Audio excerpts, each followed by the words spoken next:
प्रिय विद्यार्थियों, सप्रेम नमस्कार। मैं बलराम द्विवेदी पुनः आप लोगों का एक बार हार्दिक स्वागत करता हूं। आज हम लोग संचयन भाग 1 के अंतर्गत श्री राम शर्मा द्वारा रचित स्मृत नामक पाठ का अध्ययन करेंगे। आइए एक छोटा सा परिचय इस पाठ के संदर्भ में। इस पाठ में इसमें लेखक ने बाल्यावस्था की एक घटना का सजीव चित्रांकन किया है। इस कहानी का घटनाक्रम इतनी रोमांचक शैली में लिखा गया है कि प्रत्येक क्षण परिस्थिति की गंभीरता और सामने आए खतरे का वर्णन पाठक के कौतूहल को अंत तक बनाए रखता है। बच्चों की सहज जिज्ञासा और क्रीड़ा कैसे कभी-कभी उन्हें कठिन और जोखिमपूर्ण निर्णायक मोड़ पर ला खड़ा करती है, इसका सजीव वर्णन प्रस्तुत किया गया है। विद्यार्थियों, इस पाठ को हम लोग पढ़ते हैं। इसके पहले जैसा कि अभी हम लोगों ने पाठ के प्रवेश में समझा कि एक बहुत ही रोमांचक शैली में लिखा गया एक गद्य लेख है, एक कहानी है जिसमें लेखक ने अपने बचपन की एक घटना का वर्णन किया गया है। सन 1908 ईस्वी की बात है। दिसंबर का आखिर माने अंत का या जनवरी का प्रारंभ रहा होगा। चिल्ला जाड़ा पड़ रहा था। चिल्ला माने भयंकर जाड़ा पड़ रहा था। 2-4 दिन पूर्व कुछ बूंदाबांदी हो गई थी। बूंदा माने हल्की बारिश हो गई थी, इसलिए शीत की भयंकरता और बढ़ गई थी। शीत की भयंकरता बढ़ गई थी माने ठंडी का प्रकोप बढ़ गया था। सायंकाल के 3:30 या 4 बजे होंगे। कई साथियों के साथ मैं झरवेरी के बेर तोड़ तोड़ कर खा रहा था कि गांव के पास से एक आदमी ने जोर से पुकारा कि तुम्हारे भाई बुला रहे हैं, शीघ्र ही घर लौट जाओ। मैं घर को चलने लगा। साथ में छोटा भाई भी था। भाई साहब की मार का डर था, इसलिए सहमा हुआ चला जा रहा था। समझ में नहीं आ रहा था कि कौन सा कसूर बन पड़ा। डरते डरते घर में घुसा। आशंका माने डर थी कि बेर खाने के अपराध में ही तो पेशी न हो, पर आंगन में भाई साहब को पत्र लिखते पाया। अब पिटने का भय दूर हो गया। लेखक के मन में जो डर था कि भाई साहब घर पहुंचने पर पीटेंगे, वो भय दूर हो गया। हमें देखकर भाई साहब ने कहा, इन पत्रों को ले जाकर के मक्खनपुर डाकखाने में डाल आओ। तेजी से जाना, जिससे शाम की डाक में चिट्ठियां निकल जाएं। ये बड़ी जरूरी है। तो इस प्रकार से लेखक के घर आने पर उसके बड़े भाई ने लेखक को आदेश दिया कि ये चिट्ठियां मक्खनपुर डाकखाने में ले जाकर के डाल आओ। तेजी से जाना, बहुत जरूरी चिट्ठियां हैं, माने ये पत्र जो हैं ये आज ही निकल जाएं। जिससे जाड़े के दिन थे। तिस माने उस पर हवा के प्रकोप से कपकपी लग रही थी, माने ठंडी ज्यादा पड़ रही थी। हवा मज्जा तक माने हड्डियों के अंदर तक जो है वो ठिठुरा रही थी। इसलिए हमने कानों को धोती से बांधा। माँ ने भुनाने के लिए थोड़े से चने एक धोती में बांध दिए। हम दोनों भाई अपना अपना डंडा लेकर घर से निकल पड़े। अपनी रक्षा के लिए हमने अपना डंडा साथ में ले लिया। उस समय उस बबूल के डंडे से जितना मोह था, उतना इस उम्र में राइफल से नहीं। मेरा डंडा अनेक सांपों के लिए नारायण वाहन हो चुका था। नारायण वाहन माने गरुड़। नारायण का वाहन गरुड़ है ना, तो मेरा जो है डंडा ये अनेक सांपों के लिए नारायण वाहन हो चुका था। जिस प्रकार से गरुड़ जो है सांप को खा जाता है, उसी प्रकार मैंने अपने इस डंडे से न जाने कितने जो है सांपों को मारा था। मक्खनपुर के स्कूल और गांव के बीच पड़ने वाले आम के पेड़ों से प्रतिवर्ष उससे आम झुरे जाते थे। झुरे जाने उससे आम तोड़े जाते थे। इस कारण वो मूक माने मौन डंडा, जो कुछ बोलता तो नहीं था लेकिन काम का बहुत था। बड़ा सजीव माने एक जीवित रूप सा प्रतीत होता था। प्रसन्न वदन माने आनंद भाव से हम दोनों मक्खनपुर की ओर तेजी से बढ़ने लगे। चिट्ठियों को मैंने टोपी में रख लिया। क्योंकि कुर्ते में जेब नहीं थी। अगर प्रश्न हो कि लेखक ने चिट्ठियों को टोपी में क्यों रखा, क्यों? क्योंकि उसके पास उसके कुर्ते में जेब नहीं थी। हम दोनों उछलते कूदते एक ही सांस में गांव से 4 फरलांग, फरलांग माने थोड़ी दूर, 4 कदम दूर उस कुएं के पास आ गए जिसमें एक अति भयंकर काला सांप पड़ा हुआ था।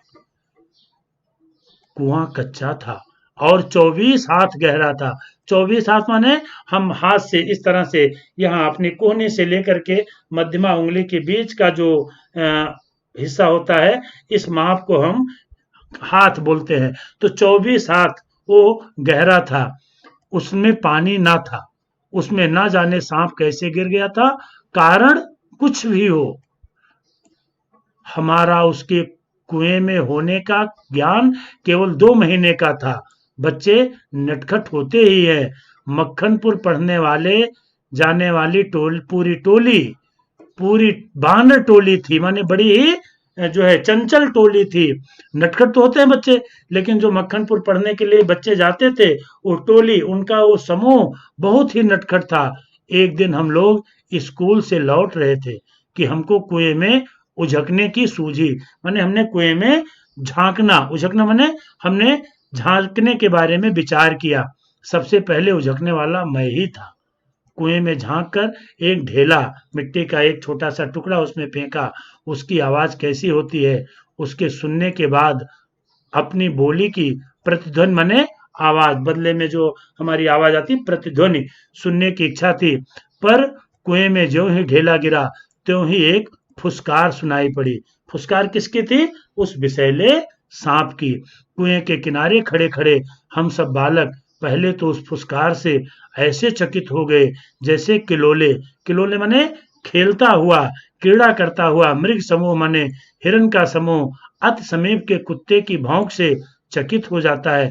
जैसे किसी मृग समूह के निकट कोई कुत्ता आकर के भौंकता है और खेलता हुआ हिरन का समूह चकित हो जाता है, उस प्रकार से उस कुएं के अंदर से उस विषैले सांप ने जब फुंकार की, तो हम सभी बच्चों का समूह चकित हो गया, आश्चर्य में पड़ गया। उसके उपरांत सभी ने उछल उछल कर एक एक ढेला फेंका और कुएं से आने वाली क्रोधपूर्ण फुसकार पर कह कहे लगाए। कह कहे माने आवाज, सबने हंसी लगाई। सब उस फुसकार को सुन करके हंसने लगे। गांव से मक्खनपुर जाते और मक्खनपुर से लौटते समय प्रायः प्रतिदिन ही कुएं में ढेले डाले जाते थे। मैं तो आगे भाग कर आ जाता था और टोपी को एक हाथ से पकड़कर दूसरे हाथ से ढेला फेंकता था। ऐसा रोजाना की आदत सी हो गई थी। सांप से फुसकार करवा लेना मैं उस समय एक बड़ा काम समझता था। इसलिए जैसे ही हम दोनों उस कुएं की ओर से निकले, कुएं में ढेला फेंक कर फुसकार सुनने की प्रवृत्ति माने हमारा जो स्वभाव था, उसकी इच्छा जागृत हो गई। तो लेखक आज तो मक्खनपुर चिट्ठी डालने जा रहा है, लेकिन लेखक के मन में आया कि लाओ आज भी मैं उस कुएं में एक ढेला फेंक करके उस सांप की जो है फुसकार को सुनूं। मैं कुएं की ओर बढ़ा। छोटा भाई मेरे पीछे ऐसे हो लिया जैसे एक मृग शावक माने हिरन का बच्चा कोई पीछे छोटा मृग शावक हो लेता है। कुएं के किनारे से एक ढेला उठाया और उछलकर एक से टोपी उतारते हुए सांप पर ढेला गिरा दिया। पर मुझ पर तो बिजली सी गिर पड़ी। बिजली सी गिर पड़ी एक मुहावरा भी है। इसका मतलब होता है मेरे ऊपर तो एक बहुत बड़ा संकट सा आ गया। सांप ने फुसकार मारी या नहीं, ढेला उसे लगा या नहीं, ये बात तो अब तक स्मरण नहीं आती। मैंने ये बात तो मुझे आज भी याद नहीं आती। टोपी के हाथ में लेते ही तीनों चिट्ठियां चक्कर काटती हुई जाकर कुएं में गिर रही थी। अकस्मात, अचानक, जैसे घास चरते हुए हिरन की आत्मा गोली से हत माने घायल होने पर निकल जाती है और वो तड़पता रहता है, उसी भांति वे चिट्ठियां क्या टोपी से निकल गईं, मेरी तो जान ही निकल गई। और उसके गिरते ही मैंने उनको पकड़ने के लिए झपट्टा भी मारा, ठीक वैसे जैसे घायल शेर शिकारी को पेड़ पर चढ़ते देख उस पर हमला करता है, पर वह तो पहुंच से बाहर हो चुकी थी। उनको पकड़ने की घबराहट से मैं स्वयं झटके के कारण कुएं में गिर गया होता तो इस प्रकार लेखक ने बताया कि मेरे द्वारा जो मक्खनपुर डाकखाने में चिट्ठियां डाली जानी थी, भाई ने जो दिया था, वो चिट्ठियां उस कुएं में जाकर के गिर पड़ी जिस कुएं में वो विषधारी सांप रहता था। कुएं की पाट पर हम बैठे रो रहे थे। अब लेखक के पास कोई चारा नहीं था। पाट माने उसकी जगत, वो जो कुएं का बेस था, उसके पास हम बैठ करके हम दोनों रो रहे थे। छोटा भाई ढांढे मार करके, मैंने चिल्ला चिल्ला करके, और मैं चुपचाप आंखें डबडबा कर। पतीली में उफान आने पर ढकना ऊपर उठ जाता है और पानी बाहर टपक जाता है। निराशा, पिटने के भय से और उद्वेग मने दुख के कारण रोने का उफान आता था। पलकों के ढकने भीतरी भावों को रोकने का प्रयत्न करते थे, पर कपोलों मने गालों पर आंसू ढुलक ही जाते थे। माँ की गोद की याद आती थी। जी चाहता था कि माँ आकर छाती से लगा ले और बड़े लाड़ प्यार मने दुलार के साथ कह दे, कोई बात नहीं बेटा, चिट्ठियां फिर लिख ली जाएंगी। तबीयत करती थी कि कुएं में बहुत सी मिट्टी डाल दी जाए और घर जाकर कह दिया जाए कि चिट्ठी डाल आए, पर उस समय मैं झूठ बोलना जानता ही ना था। घर लौटकर सच बोलने पर रूही की तरह धुनाई होती। रूही की तरह धुनाई होती माने लेखक अपने भाई के द्वारा पिटता, तो उसके मन में दोहरा डर था। अब उसके मन में कुछ सोच नहीं पा रहा था। लगता है कुएं में बहुत सारी मिट्टी डाल दूं, घर जाकर के कह दूं कि जो है चिट्ठी डाल आया। कभी कभी ऐसा लगता है कि माँ आ जाए और अपनी गोद में लेकर के कह दे, कोई बात नहीं बेटा, जो हो गया उसको भूल जाओ। इस उधेड़ बुन में लेखक लगा था। मार के ख्याल से शरीर ही नहीं, मन भी कांप जाता था। सच बोलकर पिटने के भावी भय, भावी माने होने वाले, और झूठ बोलकर चिट्ठियों के ना पहुंचने की जिम्मेदारी के बोझ से दबा मैं बैठा ससक रहा था, मैंने रो रहा था। इसी बीच सोच विचार में 15 मिनट को आए देर हो रही थी, और उधर दिन का बुढ़ापा बढ़ता जाता था। दिन का बुढ़ापा बढ़ता जाता था मैंने दिन का जो प्रभाव था वो कम हो रहा था। मैंने संध्या हो रही थी, कहीं भाग जाने की तबीयत करती थी, पर पिटने का भय और जिम्मेदारी की दुधारी माने दो तरह की जो भावनाएं थी, ये तलवार कलेजे पर फिर रही थी। इस तरह से दोनों तीनों बातें जो लेखक के मन में दुविधा का भाव चल रहा था, वो लेखक को सता रहा था। क्या करूं, क्या ना करूं, लेखक को सोच नहीं पा रहा था। दृढ़ संकल्प से दुविधा की बेड़ियां कट जाती है। अंडरलाइन कर लीजिए आप लोग। लेखक ने दृढ़ संकल्प किया। कहते हैं दृढ़ संकल्प, अगर हम कोई इरादा पक्का कर लें तो हमारी जो दुविधा, असमंजस की स्थिति होती है, उसकी बेड़ियां, उसका संकट कट जाता है। लेखक ने कहा कि दृढ़ संकल्प करने से हमारे मन में जो दुविधा होती है, जो असमंजस का भाव होता है, वो नष्ट हो जाता है। मेरी दुविधा भी दूर हो गई थी। अर्थात लेखक ने एक दृढ़ संकल्प किया। क्या किया? कुएं में घुसकर चिट्ठियों को निकालने का निश्चय किया। लेखक ने क्या दृढ़ संकल्प किया कि कुएं में घुस करके हम उसकी चिट्ठियों को, जो चिट्ठियां गिरी हुई हैं, उसको हम निकालेंगे। अब देखिए लेखक का ये संकल्प कितना भयंकर था, कितना कठिन था, कितना जोखिम भरा था, कितना भयंकर निर्णय था। पर जो मरने को तैयार हो उसे क्या? मूर्खता अथवा बुद्धिमत्ता से किसी काम को करने के लिए कोई मौत का ही मार्ग ही स्वीकार कर ले, और वो भी जानबूझकर, तो फिर वो अकेला संसार से भिड़ने को तैयार हो जाता है। लेखक ने बताया, मूर्खता कहो या बुद्धिमत्ता कहो, उसको चाहे हम मूर्खता कह लीजिए, अज्ञानता, या बुद्धिमानी, किसी काम को करने के लिए अगर कोई मौत का मार्ग, वो अगर मृत्यु को स्वीकार कर ले कि जो कुछ होगा हम उसको देखेंगे, और जानबूझ करके अकेला भी वो संसार से भिड़ने को तैयार हो जाता है, तो वो फल, और फल उसका रिजल्ट, उसे फल की क्या चिंता, उसे फल की क्या चिंता। फल तो किसी दूसरी शक्ति पर निर्भर था। यहाँ पर लेखक का एक दार्शनिक चिंतन उभर करके आया। वो जोखिम लेता है कि मैं कुएं में घुस करके चिट्ठी निकालूंगा। ये उसकी मूर्खता कहा जाए या उसकी बुद्धिमत्ता कहा जाए। रिजल्ट क्या आएगा, उसका परिणाम क्या होगा, इसकी चिंता नहीं है, वो तो किसी दूसरी शक्ति पर निर्भर करता है। उस समय चिट्ठियां निकालने के लिए मैं विषधर से भिड़ने को तैयार हो गया, अर्थात उस कुएं के अंदर घुस करके मैं चिट्ठियां निकालूंगा, ऐसा दृढ़ संकल्प लिया। पासा फेंक दिया था, माने दृढ़ संकल्प ले लिया था। मौत का आलिंगन हो अथवा सांप से बच करके दूसरा जन्म, इसकी कोई चिंता नहीं थी। लेखक के मन की दुविधा नष्ट हो गई थी। मौत का आलिंगन हो, मौत हो जाए या सांप से बच करके फिर दूसरा जन्म पाऊं, अब तो मैं निश्चित तौर पर उस कुएं के अंदर घुस करके चिट्ठियों को निकालूंगा। पर विश्वास ये था कि डंडे से सांप को पहले मार दूंगा, तब फिर चिट्ठियां उठा लूंगा।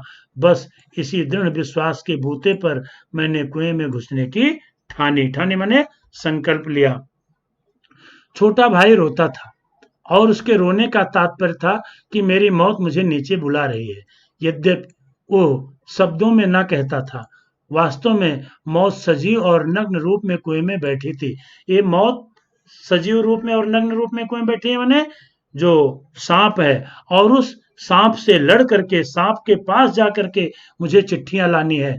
पर उस नग्न मौत से मुठभेड़ के लिए मुझे भी नग्न होना पड़ा। छोटा भाई भी नंगा हुआ। एक धोती मेरी, एक छोटे भाई की, एक चने वाली, दो कानों में बंधी हुई, धोतियां 5। इस प्रकार उस कुएं के अंदर पहुंचा कैसे जाए? तो लेखका ने एक अपनी धोती निकाली, एक उसके जो भाई की थी उसको, माने वो नग्न अवस्था में आ गए, और एक जिसमें माँ ने चने दिए थे भुनाने के लिए, और दोनों ने, अब ठंडी का समय था इसलिए अपने कान पर जो धोतियां बांधी थी। तो इस तरह कुल मिलाकर के 5 धोतियां, कुछ रस्सी मिलाकर के कुएं की गहराई के लिए काफी हुई। हम लोगों ने धोती एक दूसरे से बांधी और खूब खींच खींच करके आजमा लिया। आजमा लिया माने हमने पूरा भरोसा कर लिया कि गांठें कड़ी हैं या नहीं। अपनी ओर से कोई धोखे का काम ना रखा। धोती के एक सिरे पर डंडा बांधा और उसे कुएं में डाल दिया। दूसरे सिरे के डेंग, डेंग माने क्या होता है, वो लकड़ी जिस पर चरसपुर टिकता है, माने जो कुएं के इस और उस पार एक लकड़ी मोटी रखी जाती है, उसको डेंग बोलते हैं, के चारों ओर एक चक्कर देकर और गांठ लगाकर छोटे भाई को दे दिया। छोटा भाई केवल 8 वर्ष का था, इसलिए वो धोती की डेंग को कड़ी करके बांध दिया और तब उसे खूब मजबूती से पकड़ने के लिए कहा। मैं कुएं में धोती के सहारे घुसने लगा। छोटा भाई रोने लगा। मैंने उसे आश्वासन, भरोसा दिलाया कि मैं कुएं के नीचे पहुंचते ही सांप को मार दूंगा, और मेरा विश्वास भी ऐसा ही था। कारण ये था कि इससे पहले मैंने अनेक सांप मारे थे, इसलिए कुएं में घुसते समय मुझे सांप का तनिक भी भय न था।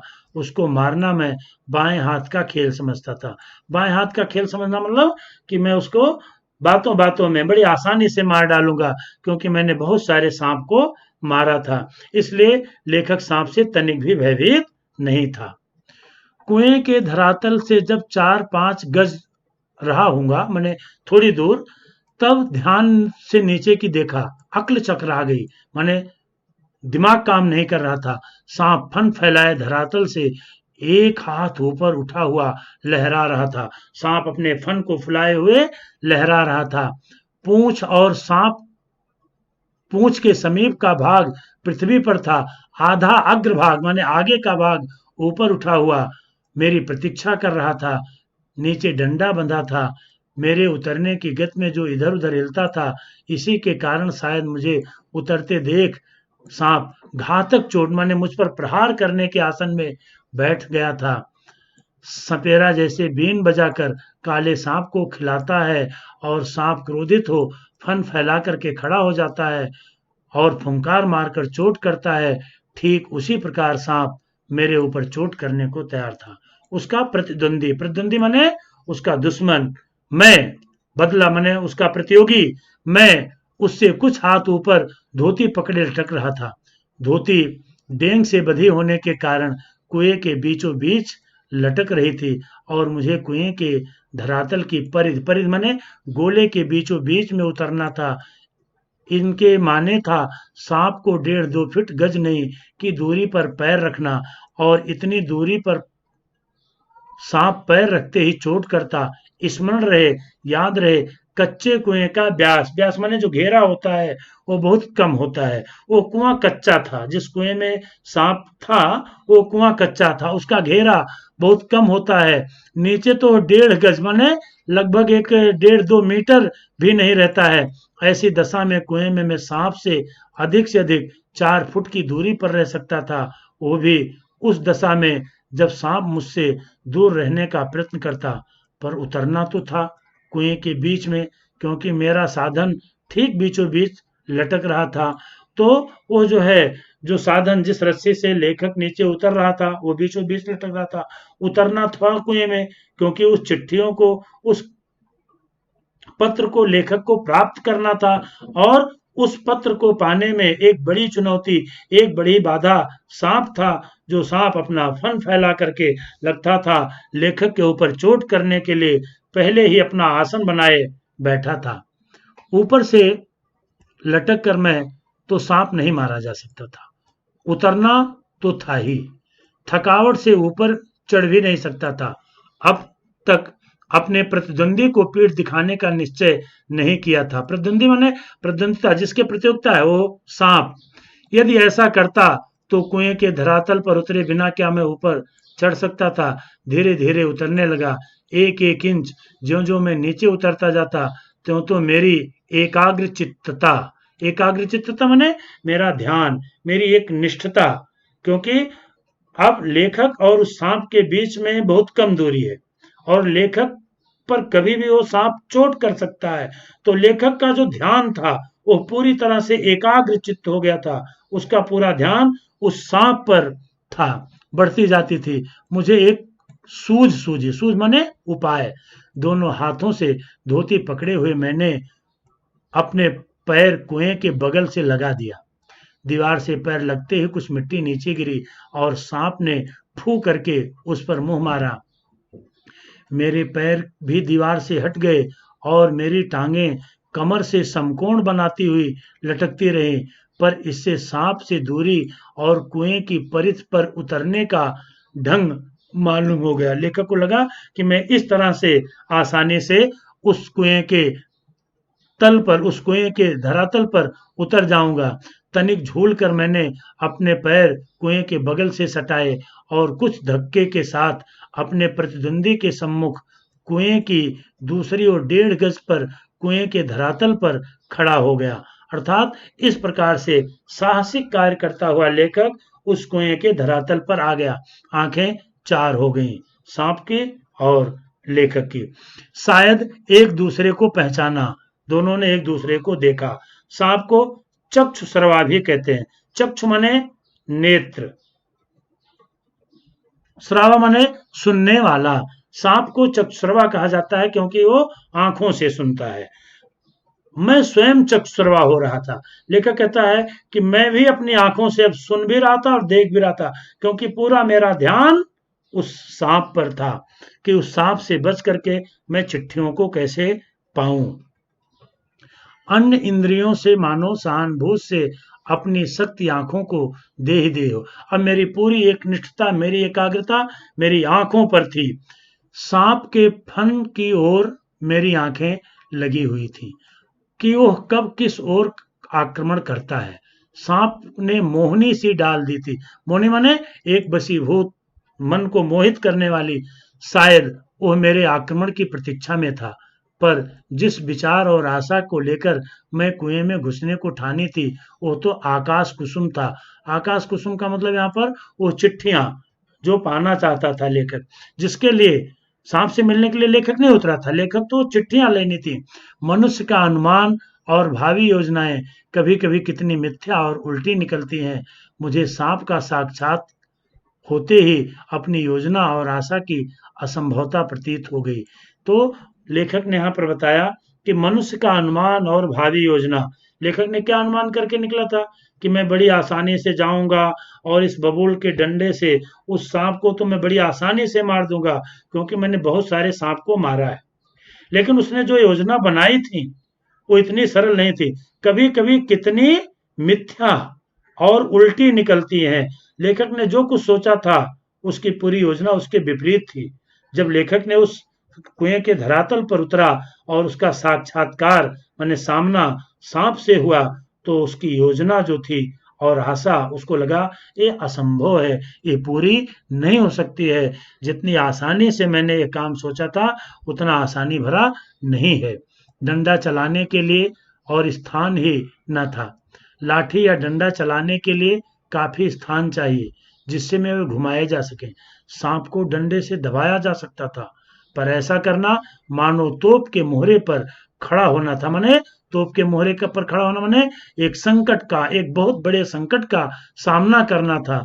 यदि फन या उसके समीप का भाग न दबा तो फिर वो पलट कर जरूर काटता, और फन के पास दबाने की कोई संभावना भी होती तो फिर वो उसके पास पड़ी हुई दो चिट्ठियों को कैसे उठाता। दो चिट्ठियां उसके पास उससे सटी हुई पड़ी थी और एक मेरी ओर थी। मैं तो चिट्ठियां लेने ही उतरा था। लेखक का मुख्य उद्देश्य चिट्ठियों को प्राप्त करना था, लेकिन उन चिट्ठियों को प्राप्त करने में एक बड़ी बाधा वो सांप था। दो चिट्ठियां तो सांप के निकट ही पड़ी हुई थी। हम दोनों अपने पैतरों पर डटे थे, अपने अपने आसन पर, अपनी अपनी मुद्रा पर। सांप अपनी मुद्रा पर, मैं अपनी मुद्रा पर। मुझे उस चिट्ठियों को लेना है। उस आसन पर खड़े खड़े मुझे 4-5 मिनट हो गए। दोनों ओर से मोर्चे पड़े हुए थे, आमना सामना मोर्चा पड़ा हुआ था, पर मेरा मोर्चा कमजोर था। कहीं सांप मुझ पर झपट पड़ता तो मैं यदि बहुत करता तो उसे पकड़कर कुचल कर मार देता, पर वो तो अचूक तरल विष, अचूक माने ना चूकने वाला, उसका तरल विष मेरे शरीर में पहुंचा ही देता और अपने साथ साथ मुझे भी ले जाता। अब तक सांप ने वार ना किया था, वार माने आक्रमण ना किया था, इसलिए मैंने भी उसे डंडे से दबाने का ख्याल छोड़ दिया। ऐसा करना उचित भी न था। अब प्रश्न था कि चिट्ठियां कैसे उठाई जाएं।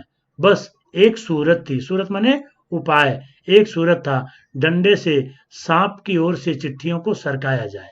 यदि सांप टूट पड़ा तो कोई चारा ना था। यदि सांप मेरे ऊपर आक्रमण करेगा तो मेरे पास कोई उपाय नहीं था। कुर्ता था और कोई कपड़ा ना था जिससे सांप के मुंह की ओर करके उसके फन को पकड़ लूं। मारना या बिल्कुल छेड़खानी ना करना, ये दो मार्ग थे। सो पहला मेरी शक्ति के बाहर था, मारना किसको, सांप को, और उससे छेड़खानी ना करना। बाध्य होकर के दूसरे मार्ग का अवलंबन करना पड़ा।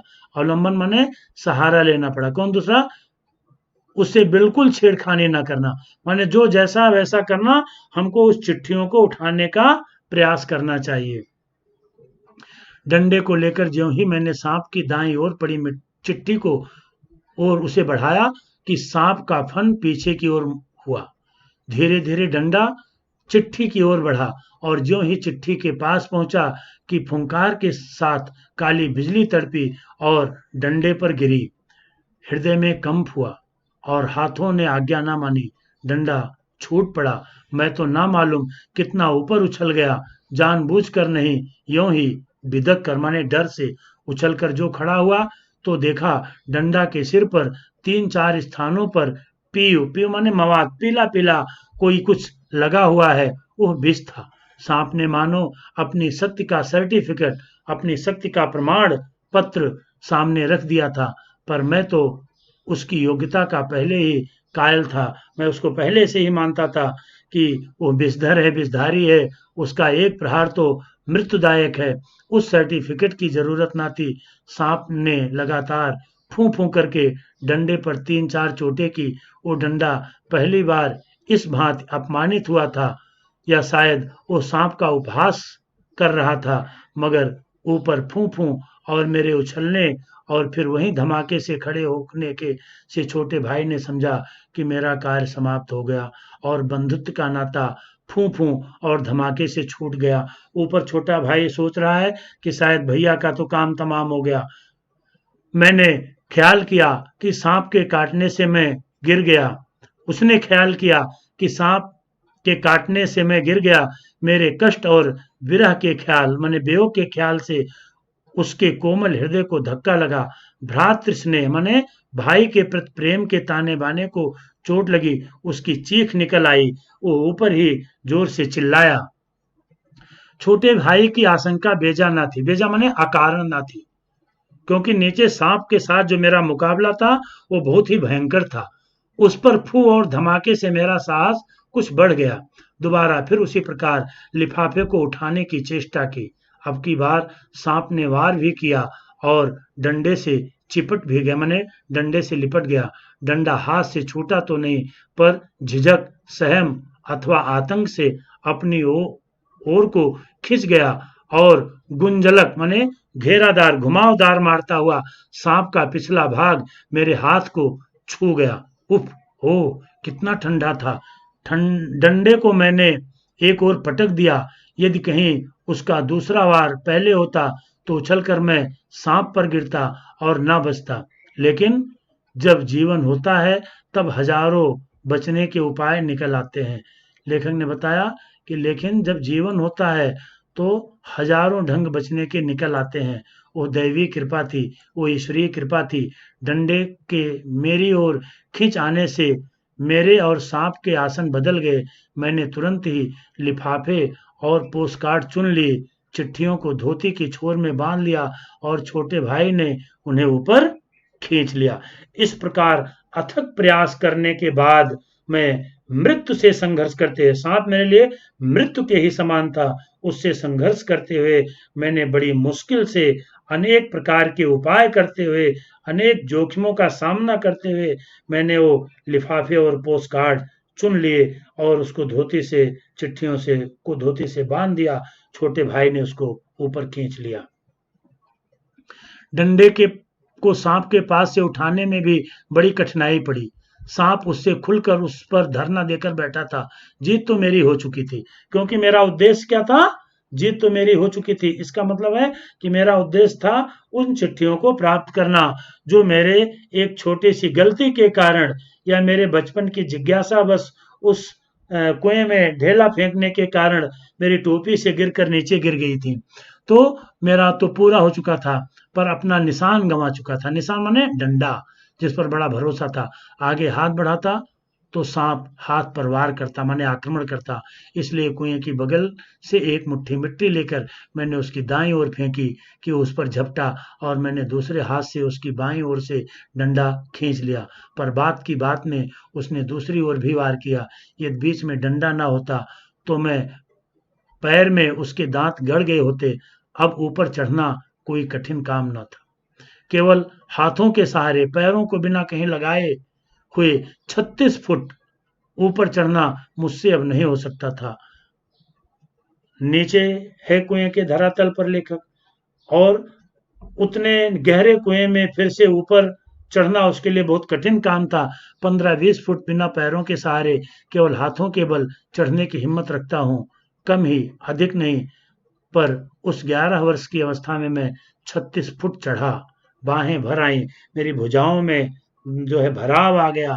बाहें भर गई थीं, छाती फूल गई थी, मेरी सांस फूल रही थी, धौकनी माने दिल की धड़कन बढ़ गई थी।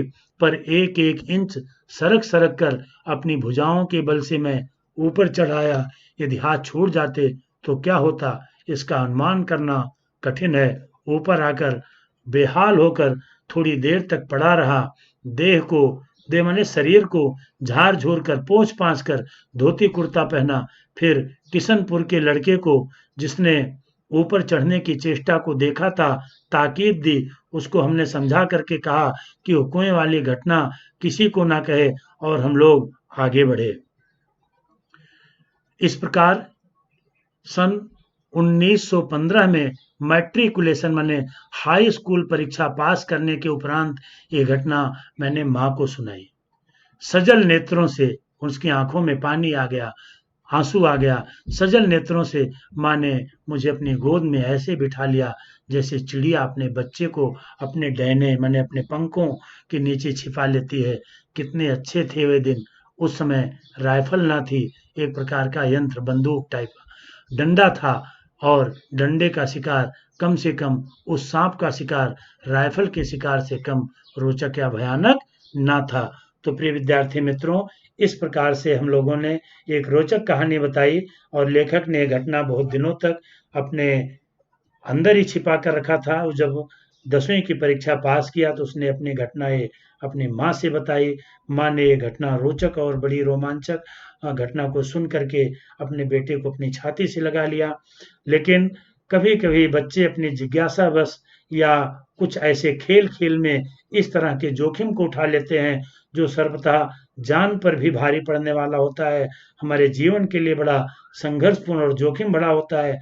इसलिए हमें ऐसी जिज्ञाओं से बचना चाहिए। इस प्रकार से ये लेखक की स्मृति माने उसकी याद की एक कहानी जो उसके बचपन में एक सत्य घटित हुई थी, इसका हम लोगों ने यहाँ पर अध्ययन किया और हम फिर अगले वीडियो के साथ, अगले पाठ के साथ मिलेंगे। उससे पहले आप सबसे निवेदन है कि इस चैनल को, बलराम द्विवेदी नाम के चैनल को आप लोग अधिक से अधिक लाइक करें, सब्सक्राइब करें और उसको जो है शेयर करें, जिससे इस वीडियो को बहुत सारे बच्चे जो विद्यार्थी हैं उसको पढ़ सकें, इसका लाभ उठा सकें। तब तक के लिए नमस्कार, धन्यवाद।